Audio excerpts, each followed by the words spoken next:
India के आगरा में यमुना नदी के किनारे साल 1632 में सफेद संगमरमर का एक मकबरा बनकर तैयार हुआ, जिसे सारी दुनिया सातवें अजूबे के नाम से जानती है। इस खूबसूरत मकबरे को एक बादशाह ने अपनी पसंदीदा बीवी की याद में बनवाया था। 42 एकड़ में फैला हुआ ये मकबरा दूर से ही आंखों को लुभाता है, लेकिन खूबसूरती से लैस इस मकबरे ने अपने अंदर सुंदरता के साथ साथ न जाने कितने रहस्य छिपा रखे। आज से 400 साल पहले बनकर तैयार हुई इस खूबसूरत बिल्डिंग को बनाने में करीब 20,000 मजदूरों ने रात दिन एक कर दिया था, और वो भी 1 या 2 साल तक के लिए नहीं बल्कि 22 सालों तक के लिए। इतने लंबे समय की कड़ी मेहनत और खून पसीने से बना ये मकबरा आज दुनिया भर में अपनी एक अलग पहचान बनाए बैठा है। इस बेशकीमती इमारत की कीमत आज के समय में करीब 7,500 करोड़ से भी ज्यादा की कही जाती है। इस खूबसूरत बिल्डिंग को बनाने में मुगल आर्किटेक्चर्स ने अपनी कला की ऐसी छाप छोड़ी थी कि आज तक दुनिया का बड़े से बड़ा इंजीनियर भी इन्हें नहीं समझ पाया। इस जादुई इमारत को कुछ इस तरह से बनाकर तैयार किया गया कि जब इसे मेन गेट से देखा जाता है तो ये देखने में बहुत बड़ा दिखता है, और जब अंदर एंट्री की जाती है तो फिर ये बहुत छोटा दिखने लगता है। ताजमहल के चारों किनारों पर खड़े किए गए ये मीनार देखने में बिल्कुल सीधे नजर आते हैं, लेकिन सच्चाई ये है कि ये चारों मीनार हल्का सा बाहर की तरफ झुके हुए हैं। मुगल आर्किटेक्चर्स इतने काबिल थे कि उन्होंने पहले ही प्राकृतिक आपदाओं से इस इमारत को बचाने का तरीका सोच लिया था। ये मीनारें जो चारों तरफ से बाहर की ओर झुकी हुई हैं, अगर इन्हें सीधा रखा जाता तो दूर से देखने में ये अंदर की तरफ झुकी हुई नजर आती। इसके साथ ही बाहर की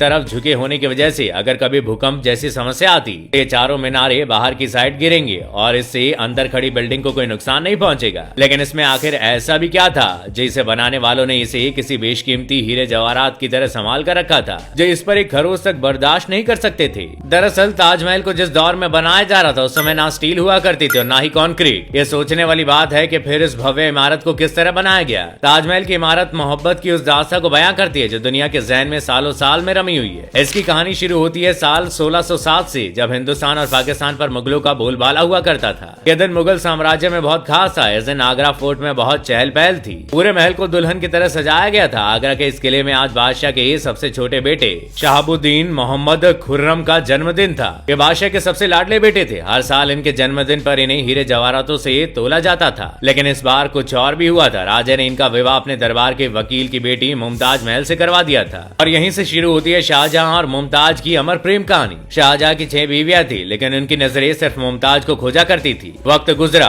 और जैसे इनकी खुशी को किसी की नजर लग गई। मुमताज जब शाहजहां के 14वें बच्चे को जन्म दे रही थी, तब ना चाहते हुए भी वो हमेशा के लिए इस दुनिया को छोड़कर चली गई। इस खबर ने मानो शाहजहां की दुनिया ही खत्म कर दी थी। बेगम की मौत के बाद उन्होंने कुछ दिनों तक अन्न का एक दाना तक मुंह में नहीं डाला। अंधेरे ने इस कदर उन्हें घेर लिया था कि आने वाले 2 सालों तक ना तो उन्होंने कोई राग सुना और ना ही परफ्यूम लगाया। मरते मरते मुमताज बेगम ने शाहजहां के सामने अपनी आखिरी ख्वाहिश रखी कि उनके दुनिया छोड़ जाने के बाद उनका मकबरा दुनिया की सबसे खूबसूरत इमारत में बनवाया जाए, जिसे पूरा करने के लिए बादशाह ने इस ताजमहल का निर्माण करवाया। मुमताज के जाने के 6 महीने बाद से ही इस बिल्डिंग को बनाने का काम शुरू कर दिया गया। इसे बनाने के लिए पूरी सल्तनत से एक से बढ़कर एक कारीगरों को इकट्ठा किया गया। काम शुरू हुआ, लेकिन इस इमारत को बनाने में सबसे बड़ी बाधा अगर कुछ थी तो वो थी यमुना नदी। मुमताज बेगम का मकबरा जिस नदी के किनारे था, वहाँ किसी इमारत को बनाना नामुमकिन सा था। नदी के किनारे की मिट्टी बहुत सॉफ्ट होती है, और ऐसे में अगर यहाँ ताजमहल को बनाया जाता तो इसमें कोई शक नहीं है कि ये नदी का बहाव ताजमहल को नुकसान पहुंचाता। इसे बनाने के लिए सबसे पहले उस जमीन पर बहुत सारे कुएं खोदे गए, जिसके बाद उन कुओं को मिट्टी और पत्थरों से भरा गया और इस पर पत्थरों के ब्लॉक बनाए गए। देखते ही देखते मुगल इंजीनियर्स ने दुनिया की सबसे खूबसूरत बिल्डिंग में शुमार ताजमहल की नींव बना दी थी। ये नींव इतनी ज्यादा मजबूत थी कि मिट्टी चाहे कितनी भी सॉफ्ट क्यों ना हो, वो इमारत को टस से मस नहीं कर सकती थी। इसके बाद शुरुआत होती है एक ऐसी बिल्डिंग को खड़ा करने की कहानी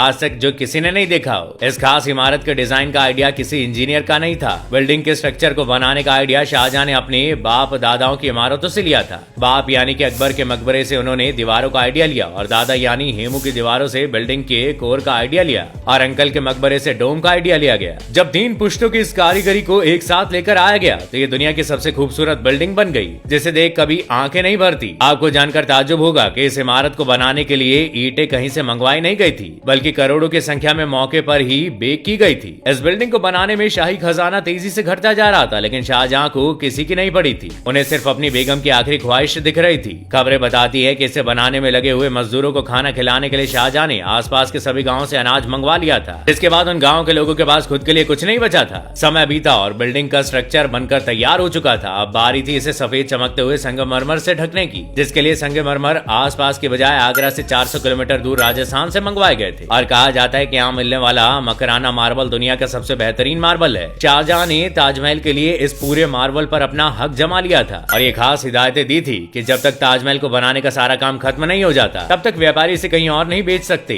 1000 हाथियों की हेल्प से इस मार्बल को बड़ी ही सावधानी के साथ राजस्थान से आगरा लाया गया। ताजमहल पर दिखने वाला ये 40 मीटर का डोम इसकी खूबसूरती में 4 चांद लगा देता है। आज इसे बड़ी आसानी से नई तकनीकों और स्टील की मदद से चुटकियों में बना दिया जाता है, लेकिन उस समय इसे बनाने के लिए कारीगरों के पास सिर्फ टुकड़ों के पत्थर पड़े हुए थे। ताजमहल के फिनिशिंग के लिए इसे पाइट्रा, डोरा और परचीन कारी से डिजाइन किया गया, जिसके बाद ये महल बनकर तैयार हो चुका है। ताजमहल के बारे में ये भी कहा जाता है कि ये दिन भर में 4 बार अपने रंग बदल लेता है।